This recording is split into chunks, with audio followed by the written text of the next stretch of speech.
Hello everyone. आज हम बात करेंगे जयद्रथ के बारे में। जयद्रथ के जो 100 कौरवों की एक लौती बहन दुश्शला के पति थे। तो बात है कुरुक्षेत्र वॉर की के जहाँ पे एक और द्रोणाचार्य ने चक्रव्यूह की रचना की थी और दूसरी साइड पे दुर्योधन ने एक बहुत ही जबरदस्त टेक्निक से अर्जुन को बाकी चारों पांडवों से दूर कर दिया था, इतना दूर कि वो उनकी हेल्प के लिए वापस आ ही ना सके। अब ये तो सबको पता था कि सिर्फ और सिर्फ अर्जुन को पता है कि चक्रव्यूह को ब्रेक कैसे करना है। दैट्स वाई जैसे ही हार बहुत नज़दीक दिखने लगी तो चारों पांडव बहुत ही डर गए थे। और उसी वक्त अर्जुन के बेटे अभिमन्यु ने कहा कि चाचा जी, मुझे चक्रव्यूह को ब्रेक कैसे करना है वो आता है, जो मुझे नहीं आता है वो ये कि उसमें से बाहर कैसे निकलना है। सुन के चारों पांडव बहुत खुश हो गए। उन्होंने कहा, बेटा तू टेंशन मत ले, तू अंदर घुसते जा, हम तेरे साथ हैं, हम तेरा साथ छोड़ेंगे ही नहीं। और अभिमन्यु ने कहा फेयर इनफ। वो अंदर एक के बाद एक लेयर तोड़ते गया और अंदर घुसते गया, लेकिन पीछे मुड़ के देखे तो चारों पांडव अभी भी चक्रव्यूह के बाहर अटके हुए थे। क्यों? क्योंकि उनके सामने खड़ा था जयद्रथ के जिसको चारों पांडव मिलके भी हरा नहीं सकते थे। इतनी कोशिश करने के बाद भी वो हरा नहीं पा रहे थे जयद्रथ को। अंदर अभिमन्यु अकेले अकेले लड़ते लड़ते मर गया, वीर गति को प्राप्त हो गया। अब ये जब अर्जुन को पता चला तो अर्जुन बहुत ही गुस्सा हो गए।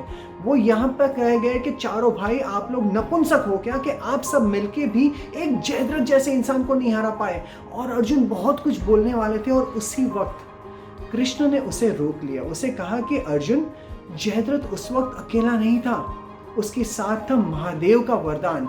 और ये वरदान था कि जहाँ पे जयद्रथ पूरी जिंदगी में एक ऐसा दिन सिलेक्ट कर सकता है जिस दिन वो तुझे यानी कि अर्जुन को छोड़ के बाकी चारों पांडवों पे भारी पड़ सके। आज का दिन वो दिन था। तो दोस्तों, हमारी जिंदगी में भी ऐसी बहुत सारी सिचुएशंस आती है कि जो जयद्रथ सिचुएशन लगती है, जो टोटली अनकंट्रोलेबल है। लेट्स सपोज कि अगर आपको एक वीडियो कॉल करना है अपने क्लाइंट के साथ, जो बहुत इंपॉर्टेंट कॉल है, और सडनली आपके घर का वाईफाई डाउन है, आपका मोबाइल नेटवर्क भी काम नहीं कर रहा है, आपको अपने क्लाइंट को एक प्रेजेंटेशन करना है, आपने बहुत मेहनत करके वो प्रेजेंटेशन बनाया है और लास्ट मोमेंट पे आपको पता चलता है कि वो पर्टिकुलर फाइल समहाउ डिलीट हो चुकी है आपके सिस्टम से। अब क्या करोगे आप फ्रस्ट्रेट हो जाओगे, गुस्सा हो जाओगे, इतना भड़क जाओगे कि कई बार आप ऐसी चीज़ें कर लेते हो जो आपको करना ही नहीं है। बट उस वक्त अगर आपको पता है कि ये सिचुएशन को कैसे सॉल्व कर सकें तो आउटकम काफ़ी अलग आ सकता है। कैसे? Let's see. अगर ये सिचुएशन को हम दो पार्ट में डिवाइड कर देते हैं, एक पार्ट ऐसा है कि जो टोटली अनकंट्रोलेबल, आप कितनी भी कोशिश कर लो आप उसे संभाल ही नहीं पाते हो, तो इस पार्ट को कह दीजिए जयद्रथ सिचुएशन, उसे साइड पे कर दीजिए। अब दूसरा पार्ट ऐसा है कि जो आपके कंट्रोल में है, जिसके ऊपर आप वर्क कर सकते हो, आप उसे इंप्रूव कर सकते हो, then focus on that part and just wait till the time the Jayadrath situation gets resolved.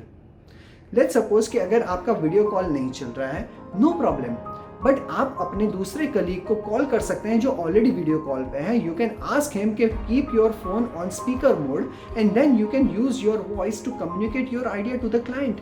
You can definitely ask some other time where the detailed discussion can go on. अगर presentation आपका नहीं मिल रहा है, no problem, just keep your काम and check कि आपके server में जो हर रोज बैकअप होता है, do you have another copy of that in your backup version? If it is there, well and good. अगर वहाँ पे नहीं है, नो प्रॉब्लम, आप चेक कीजिए कि आपका उसका प्रीवियस वर्जन आपके पास है कि नहीं। अगर वो प्रीवियस वर्जन है then definitely show that presentation, show that version and tell the client कि इसमें मैंने ये चेंजेस किए थे, लेकिन सिचुएशन इज सच कि वो फाइल अभी डिलीट हो गई, मिल नहीं रही है, एंड डेफिनेटली नेक्स्ट टाइम मैं आपको रिवाइज प्रेजेंटेशन भेज दूंगा।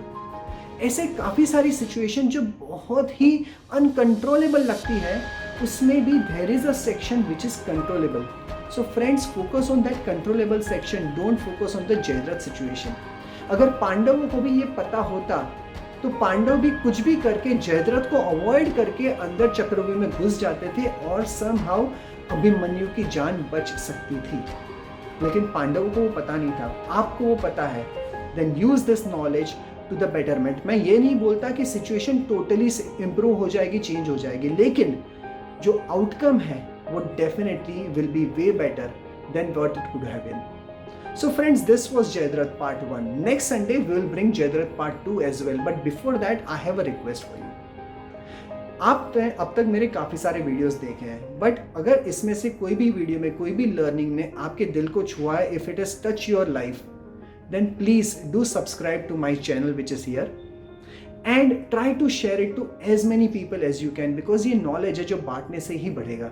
So please do help me on this. And next Sunday when we get Jayadrat part 2, definitely we will learn something new out of it. But till that time, stay home, stay safe, and if possible, do help someone. Bye bye.